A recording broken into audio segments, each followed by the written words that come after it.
What's going on, you guys? It's your boy 3 Stacks in this thing, representing Team King of Games, of course. I'm very excited to showcase this to you guys. What's going on over there?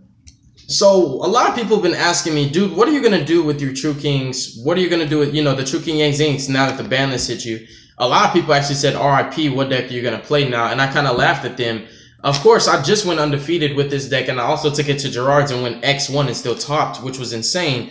But the thing was, I didn't get top 4, of course. I got top 8. But the thing was, it was like I'm making really mediocre plays. Like the deck basically just became like a calamities turbo deck, which is like, it's really strong, but it's like Red League format. You can really only make one thing, which is calamities, and that was like the strongest play that I had. While he's a really strong card, I just felt like I was making mediocre boards, and I was losing a lot of resources to make the calamities. And at the same time, like, you have the Yangzings, you have the floaters, but I was like, this deck lost a lot of power. And what I want to do is mitigate for that power that I lost. So I ended up making this crazy deck. It's insane.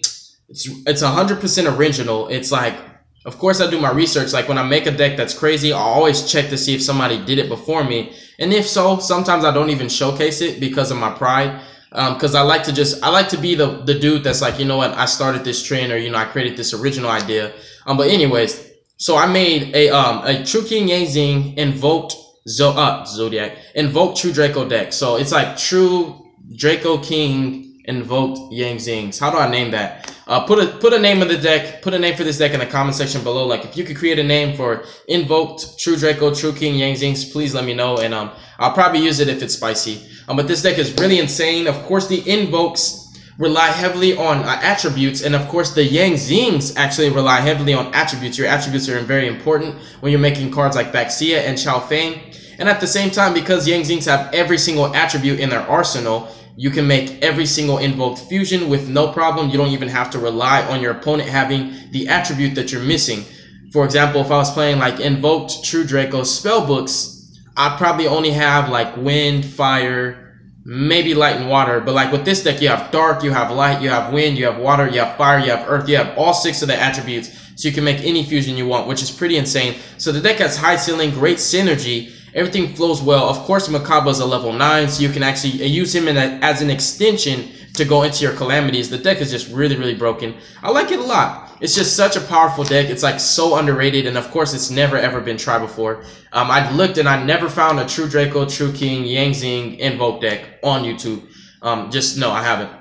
So without further ado, let's go ahead and hop right into this deck profile. So starting off with the monsters, we play 2 copies of Masterpiece, the embodiment of hatred. Everybody loves this card and hates this card at the same time. You love it when you play it and you hate when you play against it. He's a really strong boss monster that Konami did not hit. I felt like if he did get hit, I thought he would just get hit to 1 and not be banned, because he's just like not really that strong. He's like low-key broken, but he's like easy to out. He really is. Well, like I've had no problem outing him. But you play the 2 Masterpiece. He's like the new, basically the new additional power that this deck has, because we lost calamities. I'm sorry, we lost Dinlong and Lithosagem, not calamities. So due to us losing so much power, we really needed to have alternative boss monsters that will get the job done and at the same time be very hard to deal with. Dinlong was a very strong card. When you made Dinlong, you typically started winning, because not only did he search through your entire deck, but he floated no matter what you did to him, which was insane. So I was like, you know what? This is kind of like my new boss monster that's basically main deck worthy, which is really strong. So you can make Masterpiece and Calamities like with ease. It's really simple in this deck, which is a powerful board, because not only is Masterpiece just like pretty much invincible depending on the matchup, like Paleozoic, you're obviously going to go trap monster, but then you have Calamities. Calamities just steals games. So in addition to the 2 Masterpiece, we're playing the True Kings. Funny thing, True Dracos and True Kings are actually enemies, and I'm playing the enemies together. I also did this True King Zodiac True Draco deck. Check that out. It was really insane.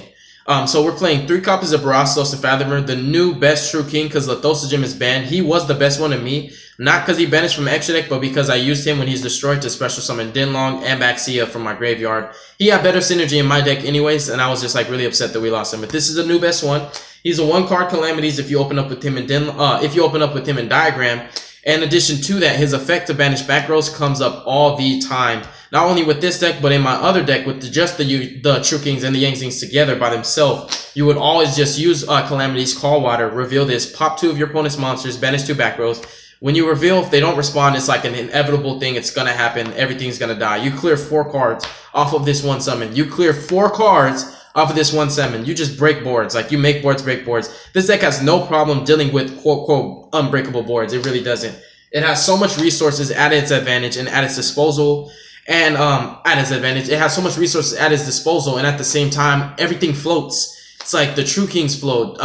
Masterpiece doesn't float. He's just really hard to get over. And the Yang Zing float. It's just really, really strong. The deck has high ceiling, and it's very, very hard to kill. We're playing 2 copies of Mariamne. She's really, really abusive in this deck because you play the True King's Return.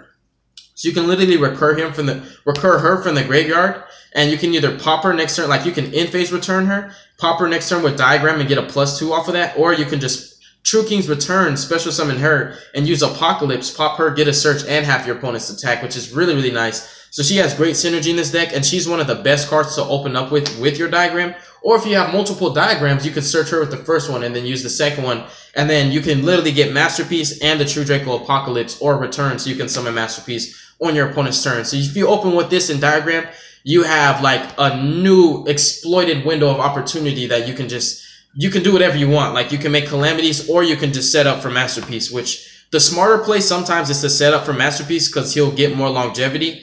And, you know, sometimes depending on the matchup, like if you're playing a monster heavy deck, like, obviously if you're playing like, let's say, not Trick Stars, let's say you're playing Lightsworns, right? You want to make Calamities against Lightsworns because they just have too much going on with the monsters. Just way too much. So 2 copies of Mariamne. You only play her at 2 because it's like you don't really want to draw multiples of her. It's not ideal. And at the same time, like once you see one and get it in rotation, it never goes away because you just keep recurring it off of return. And also you can recycle any of your True King or True Draco cards with Disciples, which is nice. Disciples recycles the True Kings. It's really, really broken. 1 copy of Agni Mazut the Fire. He's an extension for your Calamities because you need other True Kings to reveal to special to make your Calamities sometimes. And it's also always really, really nice to call Fire and clear 3 monsters. If your opponent doesn't really play back rows, sometimes it's not always going to be ideal, obviously, to call Water. So it's really nice to just call Fire. And like, you know, if you baited out the Crystal Wing with that matchup, like if you're playing True Draco Wind Witches, you're going to bait out the Crystal Wing inevitably because they're always going to try to negate your floaters. So what you can do is just use Calamities, call Fire, popping 2 of their monsters that can be destroyed if they have them, or just pop your own, and then just banish the Crystal Wing. It's banished. It's not destroyed. It's just really, really strong. It helps you to out in that matchup. And in addition to that, it's just a really, really strong body on the field. It's 32 under Diagram, which is really clutch. So you play the 6 True Kings and the 2 Masterpiece for your basically your main deck boss monsters, which is really nice. Like, this deck doesn't always need to access its extra deck for the firepower or for the broken combos. You actually have main deck beast sticks and main deck bosses, which is really, really nice. And to move forward with that after the bosses, like I said, Masterpiece Calamities too strong. You play 2 copies of Mr. Crowley. Now I actually do have extras of like everything that I need if I want to play 3. Like, I have extra Invokes, I have the extra Yang Zings, obviously, I have extra, like, just extra of everything I need. Like, all the True Draco monsters, even the 3rd Alistair. But what it came down to was, like, this deck was really, really fat. Like, when I had the idea to make it, I put a bunch of cards down on my mat and was just like, okay, I'm gonna put this in. I was deck building, you know, I was like, going to the laboratory thinking about what's gonna work with what. And I ended up having way too many cards at the end of it. Like, I didn't think it through, and I was like, okay, now I have to start cutting stuff. So I cut 3 ofs. 3 ofs that were searchable by, you know, 3 ofs. And because we play 3 Terraformings and you also play the Magical Meltdowns, you can absolutely afford to cut 1 of your Crowleys. It not only helps your ratios, but also it fixes the problem where you draw into either 2 Alistairs or an Alistair and a Magical Meltdown, which actually does happen. It does happen. So it fixes that problem, which is really nice. So it helps you to unbreak your hands. And at the same time, you don't really need, obviously, 3 Alistairs. It's nice to have 3 so you can open up with him. But once you have 1, it's a 1-card fusion. And depending on whether you have the attribute engraved, it's literally a free fusion. Like, this 1 card pays for itself. You get him back, and the fusion's free, which is really nice. Just 2 Mr. Crowleys. It's just my personal preference. I played my decks how I want to play my decks. If you built the deck, you make it how you want. I'm not really gonna, you know, trip however you build it. It's your deck. If it works for you, it works for you. For the Yang Zings, we play 2 copies of Fire, 2 copies of Earth. These are how you make your monsters basically battle worthy. Your synchros just able to deal with anything in battle. Just really, really nice. Can be destroyed by battle, or you can just beef it up to beat over Masterpiece if need be so. And they're also the attributes you need for your Invoke plays and also for your Baxia, which is really, really nice. Then you play 2 copies of Baxia the Water, the best immunity in the deck. We did lose a lot of board wipes, like we lost 1 Dark Hole and Slumber, so board wipes are at 3 now. Board wipes don't hurt my deck, by the way. they can hurt Masterpiece, but my Yang Zings and my True Kings will always float. So you don't really care about making your synchros unaffected by spells right now in this current meta. Depending on, you know, whether people start making Chalices and Book of Moons, then we might do that. You're really worried about traps. You're really worried about traps. Like for the Paleozoic matchup, not only can you make a Masterpiece that's unaffected by traps and monsters, but you can make a Chow Fang that's unaffected by traps, and your opponent can't use monsters because they can't activate water. So it's like literally your opponent's whole deck cannot do anything. So this deck actually has a great Paleozoic matchup, which Paleos are a thing. I actually saw Paleos being played at this last event I went to. So you have 2 copies of Baxia. Like I said, unaffected by traps is really important. Funny thing, now that I pay attention to it, Yang Zings can make your monsters unaffected by things, and also Masterpiece can make itself unaffected by things. So you just make really beefy, powerful boss monsters that can make themselves invincible to the type of card that your opponent plays a lot of. Like a great example, like I was saying, is Paleos play a lot of traps. If you make your monsters unaffected by that, you don't really have to worry about that matchup. You're just walking around their back rows. And of course, you can make the skill drain on legs himself, depending on the matchup. If you know what attributes your opponent plays, make the synchro with those, and then your opponent just can't play because you make him unaffected by the back rows, and then your opponent can't use monsters, and he can't attack over him if you use Earth. He's just invincible. So this deck really can make invincible monsters that you just literally have to Kaiju to get over. And if you don't make main deck Kaijus, you're just going to lose. Then we have 1 copy of Darkness. Darkness was kind of a card I played around with at 1 and 2, and it came down to like, you know what, you can recycle it, you can bring it back from your grave off Baxia, and you really just want him because he's a level 2. It's always nice to like bring these out and make your Baxia and just shuffle 3 cards and make him unaffected by traps. And of course, it's always nice to have Jiaotu and this next card I'm going to show you, which is another one of the deck, the Zafranu. It's always nice to just bring these 2 out and just synchro summon for a quick level 8. Most of the time, it's going to be Baxia just to shuffle cards and get rid of stuff. But it's always nice to have these because it's just a quick play, really fast. You're just getting over stuff, and of course, you're going to either fuse with the Baxia to make mechaba, or you're just going to tribute it for Masterpiece. So it's just like a quick way to just shuffle a couple cards to just get stuff out of your way so you can just keep pushing and continue breaking your opponent's established board. So this is just really nice to have the 1 Zafranu and the 1 Jiaotu for that combo. And of course, Zafranu can search your Yang Zing spells and traps when you pop them, which is really nice. I play him at 1 because you never want to draw him. If you open up with any Yang Zing, you can literally just, when they're popped, special summon him from the deck, which is really nice. So you don't really worry about that. Like, you know, oh my god, I'm going to draw into him. You're going to get him out of your deck first, more than likely. And of course, Barastos summons any worm. So you have a lot of ways to get your worms out of your deck first, which is really nice. Jiaotu is just something like, you know, you can play that multiples. He's really nice. But for the most part, he's just here being a level 2 tuner and also being the dark that you synchro summon with. Because I'm not sure what this meta is looking like, but if my opponent's playing a lot of dark monsters, obviously I just want to make Chow Fang with Jiaotu so my opponent cannot activate dark monsters effect. So that was another thing I had to keep in mind. And then of course we're playing the Magma Dragon. The MVP of the deck is just way too strong. Even though you play Invokes, obviously if you open up with the way to bring out Magma Dragon, you're going to be making Calamities. And if you make Calamities, are you really going to make Mechaba? Are you really going to do it? No. You're not. Calamities is like 1,000 times better than Mechaba, just because even though Mechaba can negate any cards, he only negates once, whereas Calamities not only turns off effects, but your opponent can't attack, which is nice. So Magma Dragon is just really strong. I understand people will drop hate comments and try to like argue with me all day saying, you can only summon worms so you can't invoke. If you resolve him, what do you think you're going to make? You're going to make a Calamities or a Yang Zing. So you're going to make a worm anyways, so it doesn't hurt you at all. And your invocation, I tend to use my invoke plays as like a backup. Like, I don't really like to invoke right away, especially with the way this deck is. We're going to move forward to the hand traps. You really don't want to give off too much information right off the bat. So, like, let's say, for example, you open up with Diagram and Magical Meltdown. You don't always have to go right away into the invoke play. If you open up a Diagram, you probably have a way to make Calamities. So you want to make Calamities first. Make your opponent think you're playing, like, some kind of Dino variant. Then, like, oh, he's playing Dinos. Then you drop the invokes. They're like, oh, what is this? And then you drop the True Kings. It's like, oh, what is this? You drop the Dracos. Oh, what is this? Then Yang Zings come out. It's like, dude, what are you playing? I don't know what to side deck. Hand traps, we're playing 3 Ash and 1 Maxi. That's another cool thing. Like, my deck is so crazy and it's like so much going on at once. They really don't know what I'm playing. They'll never know what I'm playing, like, no matter what. Like, I could bring out all 4 engines and just be like, what deck is this? We're playing the 3 Ash and the 1 Maxi. Ogre's a great hand trap. It is food for Mechaba, but I just wanted to minimize on hand traps, so I just play the 4 best ones. If you open up with these, like, they just help you out a lot. Ash really helps in the Trickstar matchup because you can Ash their Trickstar Reincarnation, which can stop you from getting Joel and Lockbirded, you know, so they take away your hand. Because they typically open up or search into 2 ways to force you to draw. So if you ask the first reincarnation, obviously the second one's just going to draw you a fresh hand, which could be better than the hand you started with. And then we're playing triple copies of Dragonic Diagram. I call this card Double D's, Big Titties. Combos for days. 2 copies of Magical Meltdown. This card, we might actually just call it like Tabasco, Hot Sauce, Red Rooster. I don't know. We're going to nickname it something. And then, of course, we're playing the 3 copies of Optimus Prime. So you typically, if you have a way, like if you have both of these and you're not going first, because if you're going first, you really, like I said, don't give your opponent too much information. You want to go Diagram. Like you want to save the Invokes for a backup because it's a 1-card fusion. So if you come down to like low on resources, your opponent just broke your established board, you have a 1-card fusion to reestablish yourself.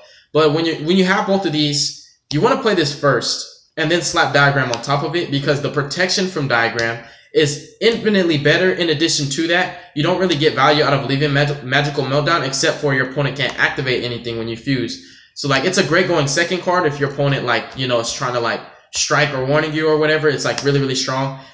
So like, yeah, not strike. If your opponent's just trying to like warning you, it's just really, really strong and they can't like activate traps when it's resolved. When the fusion summon happens, it's really strong, but Diagram is a card you always want to end with because not only does it protect your masterpiece from being destroyed by battle, but every single turn you generate advantage off of it. And another cool thing with the Yang Zings is everything floats, so you have better targets for your Diagram. What I hated with the Draco build that I was trying before with no Yang Zings and no True Kings was like I was always taking negs with Diagram.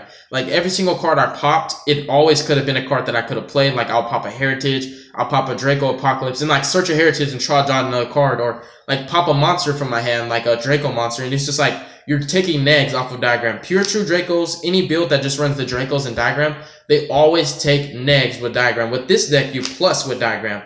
You either plus with Mariame or you plus because the monster you pop with it, it replaces itself with another monster. So in technical terms, Diagram paid for itself and the monster paid for itself. So you never lost anything as far as card economy goes. The 1 Draco Heritage, the 1 Disciples, the 1 Yang Zing Path, the 1 Invocation, and the 1 Soul Charge.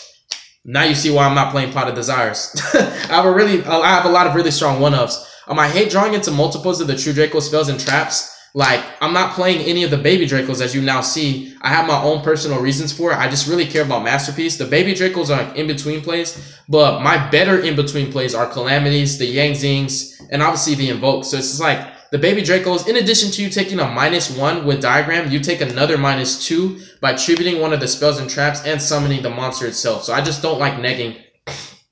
And that's why a lot of people like that play Pure True Dracos obviously play Demise, so they can replace like the 3 cards they lost just to summon 1 monster, which is stupid. So I just really, really hate open up with multiples. And you just really play them for their effects and for the masterpiece food. And that's just me. This is my personal preference. I play my deck how I want to play it. You can obviously, if you're going to net deck me, I recommend you just try a build that you're comfortable with and don't like copy me card for card, because the way I run my deck is according to my experience, what I have on playing the deck. And you might have different experience from me. You might actually know more than me. So, you know, you just want to try out your own ratios. So I'm just doing 1 Heritage and 1 Draco Phoenix because I hate drawing into them. So I'd much rather just search them off of my Diagram and use their effects to plus. And also, you know, this recycles Calamities and all the True Kings. So it's really, really nice. This is the only card you probably would want to bump, even though Heritage is really, really nice draw power. For the most part, you just recycle Heritage with your Draco Phoenix. So this could be the one card you could bump up to multiples, you know, just in case, like, if this gets outed, then you just can't get it back and you can't recycle anything. But games don't really last too long with this deck, and at the same time, like, you still can prolong the game state. So that sums up the spells. Really, you just don't want to draw into this. You don't want to draw into this. And then, like, you don't want to draw into this. You can afford to draw into Soul Charge. And Yang Zing Path, I only played at 1 because, like, you're not playing too many Yang Zings, and you're also playing, like, no ways to search it. And you're not, like, playing combo heavy on the Yang Zing end. Like, you're not playing, like, a lot of Yang Zings. So it's like, you can break on this. So I just wanted to play it as a 1-up that you can search. Obviously, off of Zafranu, and it just helps you to recover. And it's a plus. Like, these are just draw power that the deck really needs because you don't play Desires, and I don't want to play the Spellbook engine in this deck. I don't want to play it. That's just my personal preference. And you don't really want to draw this because sometimes if you do draw it, you might not always have the, what's it called, the Alistair. In addition to that, I only have 1 invocation, so it kind of works out perfectly. Anyways, moving forward to the traps, we're playing 2 copies of Waterfall of Dragon Souls. This is a really strong trap. Not only does it plus, but it searches your masterpiece on your opponent's turn, and it searches your True King. So just like, there's too much that you can get off of this card. It's really, really strong. And it can force Slumber to miss timing. Like, let's say you go first, your opponent goes second. They activate Slumber. if they're going second, they have no monsters on field. They're just going to activate Slumber to clear your field. Like if you made boss monsters, you just chain this, send everything to the graveyard, get your pluses, and Slumber misses timing, so they get 0 kaijus, which it can just help you out. And it's just a really, really nice card. It's like abusive. It's really, really skillful depending on the way you use it. And like I said, you can search or you can just draw a lot. Like everything in this deck except for the hand traps and the 2 Alistairs are literally all worm types. So it's just a really strong trap. I don't play that 3 because I don't really want to draw too many traps in this deck. I want to draw like 1, maybe 2 every single opening hand. Then we're playing the Draco traps. We're playing just 3, 2 Apocalypse, and 1 Return. As you can imagine, Masterpiece doesn't have too much food in this deck, but his effect to pop is not what I'm mainly focused on. This deck outs established boards really, really strong. When you're playing the Yang Zings and obviously the True Kings, you have the combos with the True Kings to banish cards, and you also have the effect, you know, to pop your opponent's monsters with calamities, and you have baxia to shuffle cards. So you're not really worried about popping too much. It's like always nice to have it. So you do have Masterpiece food. So you only have like 5 targets for him, but for the most part, you're using these to summon Masterpiece in the first place. And this has great synergy, like I said, with the Mariamne. Like you can in phase use this to special summon Mariamne, or like Barastos, then you can either pop them with the diagram to get a plus, or you can just overlay them for your True King of all calamities, because like you get a free level 9 off of this, and then like you could just resolve like a diagram popping this, summon a True King from deck, and then search for another like a Disciples or something.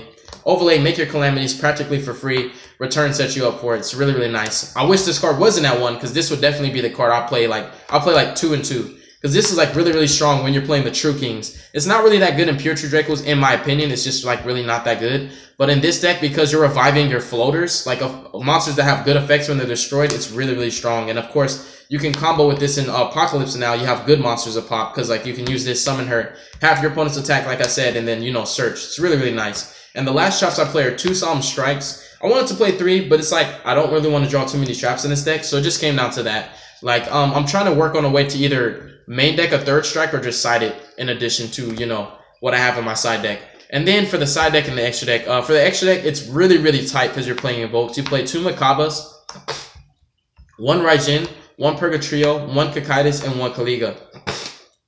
Now I have every single attribute, and I really don't have too much of anything. I have a balanced ratio of everything.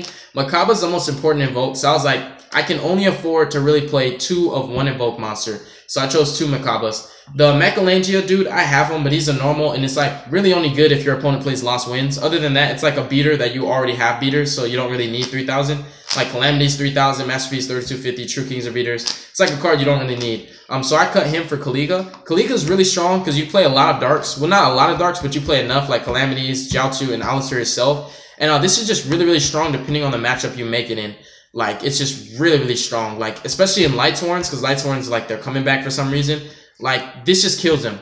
Like, they can accidentally mill a card, and it's like if they choose to use the monster, like, they just can't. They really can't.